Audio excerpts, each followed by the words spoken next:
Je m'appelle donc Albertine Jantou, je suis biographe et avec mon fils Joseph qui est graphiste et maquettiste, nous avons décidé de réaliser un livre sur Gérard Jantou qui était peintre et graphiste lui aussi. Ce livre s'appelle Gérard Jantou, un artiste épris de beauté.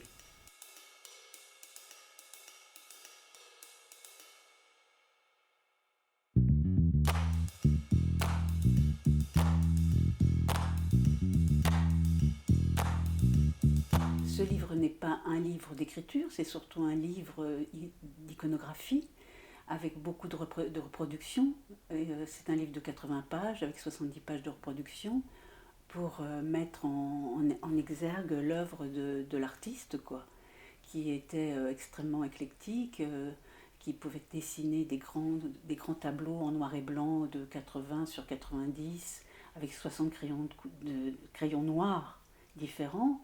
Et en même temps, il pouvait aussi faire des œuvres extrêmement colorées qui pouvaient ressembler aux œuvres japonaises ou même aux aborigènes.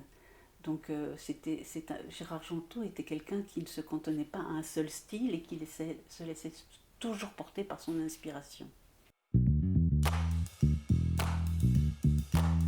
C'était dans l'ordre des choses. Gérard Jantou nous a quittés il y a 5 ans.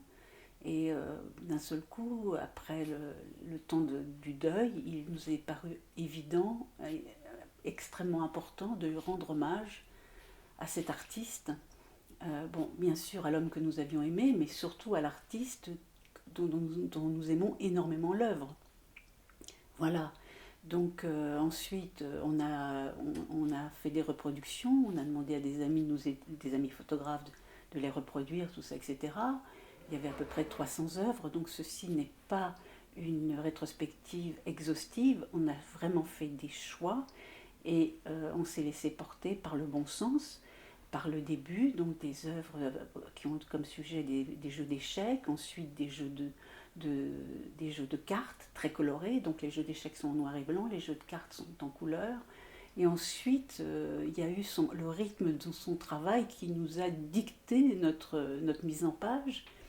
Et on est arrivé à la fin avec ses dernières œuvres qui curieusement, il avait réalisé lui aussi en noir et blanc, avec des allégories chrétiennes, avec des inserts en noir et blanc aussi de damier et tout ça. Donc on a vu à ce moment-là qu'il y avait un sens. Je crois que c'est important de souligner que chaque vie a un sens, et l'existence et la vie d'artiste de mon mari avait effectivement un véritable sens. Ça n'est pas venu de nous, ça nous a été dicté, moi, à chaque fois que j'ai écrit des biographies écrites, c'est toujours le personnage ou la personnalité pour laquelle je travaillais, que je servais dans l'écriture, qui nous imposait mon style. Je peux parler de la mise en page de Joseph, qui, comme je disais, est graphiste et maquettiste. Et j'ai beaucoup apprécié de travailler avec lui parce que il a produit une mise en page extrêmement sobre. Il s'est effacé parce que bon, souvent avec les maquettes ou avec l'écriture, on a toujours tendance de vouloir imposer notre propre style. Lui s'est mis en retrait pour que ce livre soit comme un voyage à travers les œuvres de son père et comme une exposition. Et c'est pour ça que les gens sont à la fin, pour que l'œil ne soit pas capté par autre chose que par l'œuvre. Et ça, je dois vraiment remercier Joseph Jantou là, d'avoir fait ce travail de sobriété et d'humilité.